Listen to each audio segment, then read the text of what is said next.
Hello everyone, this video is Parker Bakole. When I heard the news Dubois was out, I was very disappointed because I was really looking forward to it. I thought it was a real 50-50 at the highest level, and there is no better thing in boxing than a 50-50 at the highest level. But we have maybe, I wouldn't say a better fight, but we have a fight just as good as the original. At first I saw it could have been Adelaide, a fella called Aliev, and there was one other option as well whose name escapes me, and it wasn't the most exciting, I'll be honest. Adelaide's a very good fighter, but English title fight to Josie Parker is another astronomical leap, and Adelaide I think would have given him a good fight. Don't get me wrong, Adelaide is good, but we've landed on Martin Bakole, and this is a serious fight. I seen pictures of Bakole, I believe, from this morning. I can't say nothing. I'm as fat as a pig. I'm as fat as a pig, in good shape. It's genetics, as I always say. But Bakole does look big. And I'll be honest, I seen Bakole box Anderson. I saw him at the weigh-in and I thought, I'm going to pick Anderson. Bakole looks out of shape. But it doesn't seem to affect him. He just seems to be, I think, economical. Yeah, economical. He's so economical. I saw him in 2017 and he was nowhere near as big. I've just been looking, he's 33 years of age. So again, as a heavyweight, I do believe when you hit 28, 29, up until your mid-30s, that's when you really start to get into your physical prime. And Bakole at 33 is fucking ginormous. Against Anderson, he weighed in at 20 stone 4 pounds. Now, the weigh-in, I believe, will not be far away, but I am still on holiday and I only get short breaks away from the kids. I believe he'll be nearly 22 stone. That is my guess. I could be wrong. It could be around 20 stone again, but I don't believe he will be. But anyway, I watched him beat Kevin Johnson in 2019, Newcastle Arena. I was there. He weighed 18 stone 12. He beat Lucas Rusevic in 2016, and he weighed 18 stone. He beat Rusevic on points. I stopped him in the first 30 seconds. So if Bakole goes on to World Heavyweight Champion, that will be my claim to fame. I stopped Rusevic in 30 seconds. He took him the distance. We're not all ginormous punchers, are we, Martin? No, I'll be serious. I sparred him once, he fucked me up. Bakole is high on the list of people I would never want to box. He is an absolute animal. I sparred him. I covered the story on here, actually, before he boxed Anderson.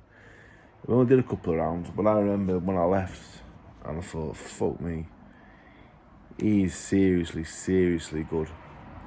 If we look at his resume, Kuzman, Yoka, Takam, Anderson, they are the names that stand out. He didn't start Yoka, which surprised me. Anderson, he was impressive, as he was with Takam.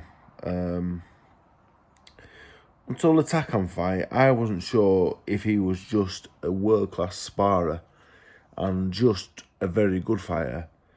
The Takam and Anderson fights lead me to believe not only is he a world-class sparring partner, he's probably a world-class heavyweight. But this is the first fight where we will find out. The Hunter fight is 6.5 years ago now. And again, he would only have been 25, 26, only a baby as a heavyweight. So we can't hold that against him forever. But this is a huge step up. A couple of days' notice or not, this is a big step up on anyone's. It doesn't matter the notice, it's a huge step up. I've heard 60% and all the rest of it. Look, he was 100%. This is a ginormous step up. Anderson, for me, Jared Anderson, one of the most talented heavyweights in the world. For talent, Josie Parker is talent, and he's proven. He's a proven world-class man. Parker, I remember when I boxed Ortiz, 10th of December 2016, that was the day he beat Andy Ruiz. So he was world champion 8.5 years ago. I also think he may be the younger man, Parker, which is crazy, really.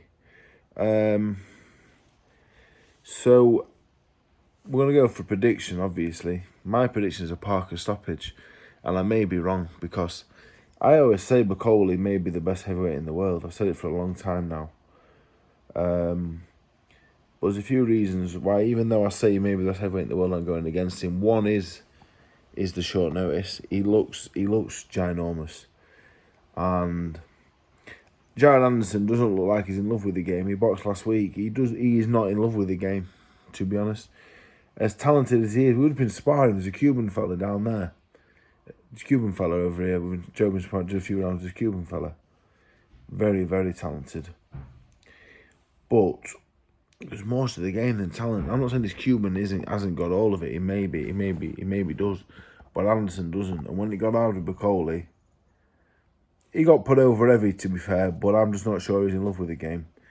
Takam, 44 years of age. Yoka, I box Yoka myself. I've got nothing to say about that.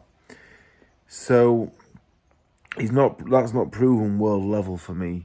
Parker will get through the first couple of rounds. And not only will he get through them, in my opinion, he will win them. After 2 or 3 rounds, I think Parker will be up.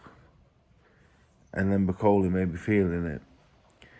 I'm going to go Parker stoppage between rounds 4 and 6. And I could very easily look a full come Saturday night. Bakole may go straight for him. But I just don't think anyone's going to go through this version of Parker, really. And I think if it goes past 3 or 4 rounds, Bakole will have nothing left. So, and again, I might look silly because I picked against Bakole against Anderson, and I was massively wrong. I'm not scared of all the times I was wrong. I believe overall I'm right more than I'm wrong, but I don't like talking about when I'm right. Who cares? I was wrong, and I may be wrong again. We're talking the best I've ever sparred, Bakole right at the top of the list. I never sparred Parker. I was meant to spar Parker once, actually. They got in touch, and I said, I will come, but I think my missus were heavily pregnant at the time.